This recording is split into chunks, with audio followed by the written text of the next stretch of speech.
As humans, we all face challenges throughout our life, from major crises such as losing a job to losing someone we love, to everyday difficulties such as getting the children to school on time. Well, I'm delighted today to be joined by Linda Graham, who's a psychotherapist and also author of the book Bouncing Back, Rewiring Our Brains for Maximum Resilience. Now, Linda promises to help us understand exactly why some people are better able to cope than others with life difficulties, and is going to share with us some ideas about how we can change that and become more resilient and better able to cope. So it's lovely to have you with us today, Linda Graham. Thank you so much for joining us. Thank you for having me, Harriet. Linda, I read with interest your book Bouncing Back, and it's about resilience and the way that some people have a better capacity for coping with life's challenges than others. But I was hoping that maybe you could just explain to us a little bit more about resilience. Sure. I often begin with a quote from Helen Keller, who is a paragon of resilience, and she said, "All the world is full of suffering. It is also full of overcoming." So I'm very interested in helping people learn how to bounce back from difficulty or disappointment or even disaster.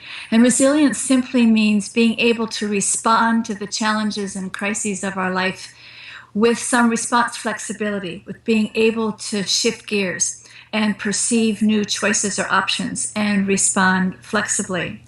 So resilience is a capacity that's innate in the brain. We're all born with a capacity to be resilient, but that capacity is developed truly, honestly, in the earliest attachment relationships that we have with our caregivers, because those attachment relationships are what kindle and shape the development of the brain, especially the prefrontal cortex, our center of executive functioning. So when there's secure attachment between the parent and the developing child, then the prefrontal cortex, which is what I call the CEO of resilience, is able to develop its capacities fully to regulate the body and the nervous system, to quell the fear response of the amygdala, to manage a broad range of emotions, to tune into ourselves and other people, to be able to empathize with our own experience and that of other people. It's the structure of the brain we use for our own self-knowing, our own self-awareness. And it is the structure of the brain that we use for response flexibility. So when there's a secure attachment between parent and the developing child, then the secure base of resilience develops in the brain and in the child's psyche. And the researchers have found that secure attachment is, in fact, the best buffer we have against stress, trauma, and later psychopathology. So helping parents securely attach to their children, a big part of that is touch. Being comfortable with touch and connection, because touch is the fastest way our body brains have to activate the release of oxytocin. That's the hormone of safety and trust. Sure. So when we can activate the oxytocin, then the brain comes into a state of safety and trust, relaxation and calm, and that primes it to be open to learning. Okay. And then we can learn new strategies for coping. So so that's good advice about how we move forward with our own children in terms of helping them to be more resilient. But what about, for example, single mums who haven't had that sort of good attachment with parents, so perhaps have developed less resilient? What can we do to actually change things and become more resilient and able to cope with life's crises? Okay. So one of the first things that I teach my clients and students in my workshops, and that I practice all the time myself, is an exercise that I call hand on the heart. And we might have a moment here to be able to do that. Sure, it's simply placing your own hand on your own heart center, so you can feel the warmth of your hand on your heart. Okay. And then you breathe slowly and gently and deeply into the heart center. And then if you wish, I'm going through it kind of quickly, but then if you wish, you breathe a sense of ease and goodness and peace into the heart center. Then you take a moment to remember a moment when you felt safe and loved and cherished by another human being. Now, not everyone has had a secure attachment relationship growing up, but this could be, if it's not a parent or a child or a partner, it could be a close friend. It could be a therapist. It could be a spiritual figure like the Dalai Lama or Mother Mary. It could be a pet. And pets are often terrific for this. So you simply remember a moment, not the whole relationship, but just a moment of feeling safe and loved and cherished. And you let the warm glow of that feeling wash through your body. And you hang out there for about 30 seconds. Now that whole exercise, pausing, hand on the heart, breathing in a sense of goodness, remembering the moment, letting the moment wash through your body, can be done in less than a minute. And it is powerful enough to calm down a panic attack in less than a minute. Okay. So I myself will go through the day periodically, just hand on the heart, how am I doing? Just checking out, how am I doing? And going through that exercise, coming back to a physiological equilibrium that allows us then to perceive and respond to our experience, to make wise choices, to be more resilient. So I teach that to people to actually become a new habit. You're rewiring your brain if you do that over and over and over again. And it becomes a new habit. It becomes an automatic response to anything that is startling or upsetting. So Linda, if you say becomes a habit, do we have to do that every day, once a day? I mean, how many times do we actually need to do that to start rewiring our brains?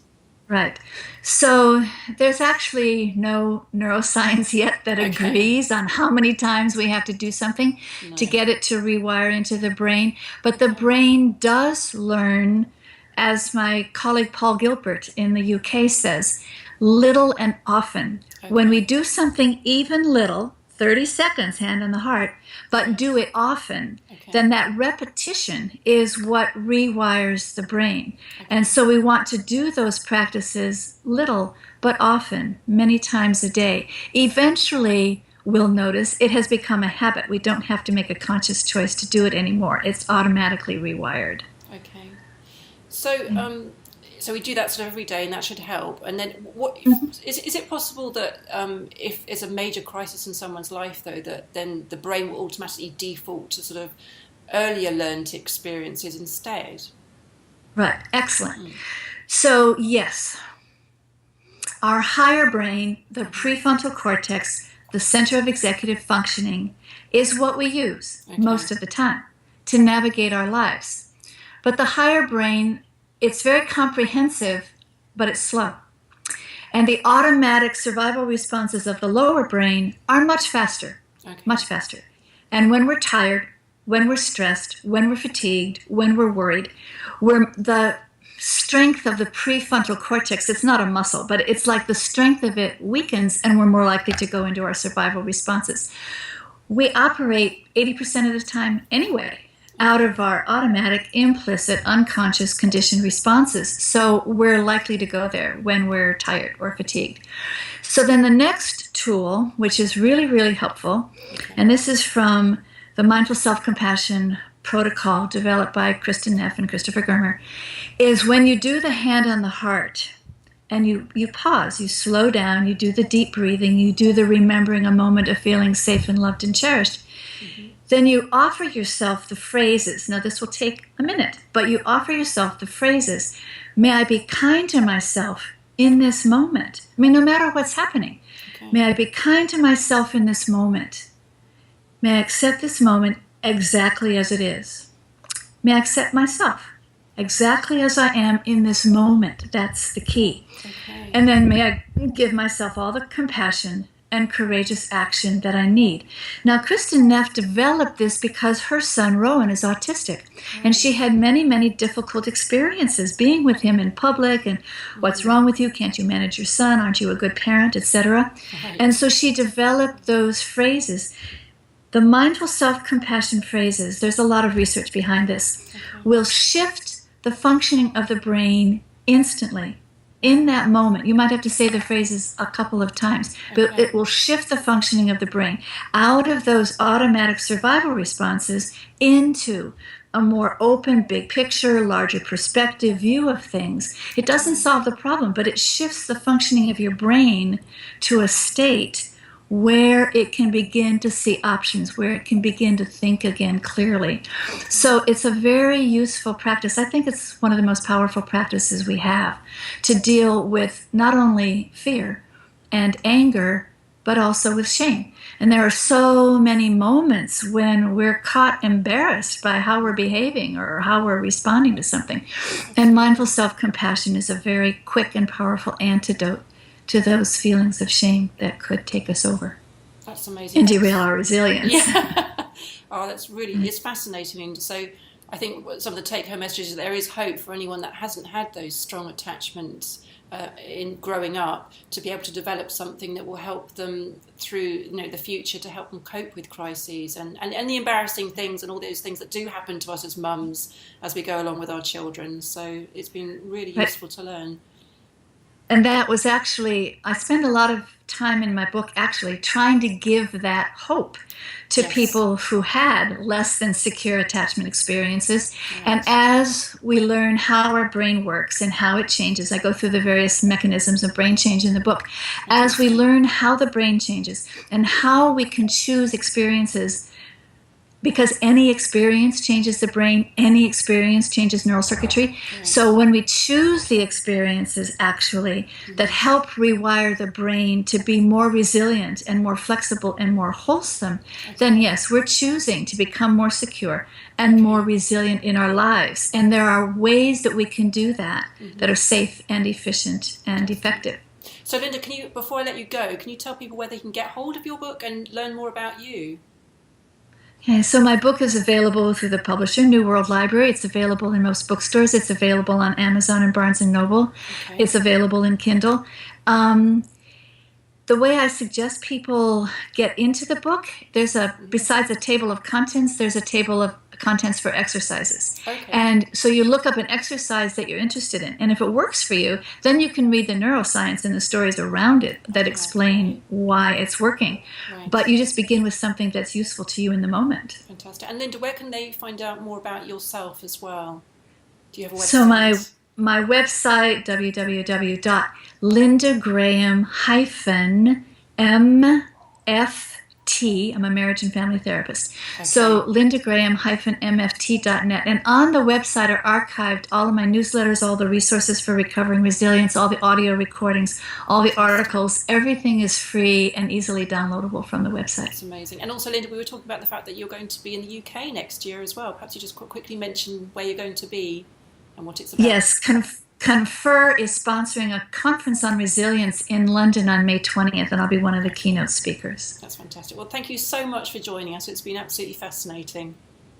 Thank you for having me, Harriet. I've enjoyed it. Fantastic. Thanks very much, Linda. So that was Linda Graham talking to us from the San Francisco Bay Area in the United States, author of the book Bouncing Back, How to Rewire Our Brains for Maximum Resilience. And we'll put all the links about how you can get hold of Linda's book underneath the video, and also links to Linda's website. So I hope you enjoyed that as much as I did. And if you've got any more questions about resilience or any other matter to do with your well-being, please do get in touch. Harriet, HARRIETT, at wellbeingexaminer.com.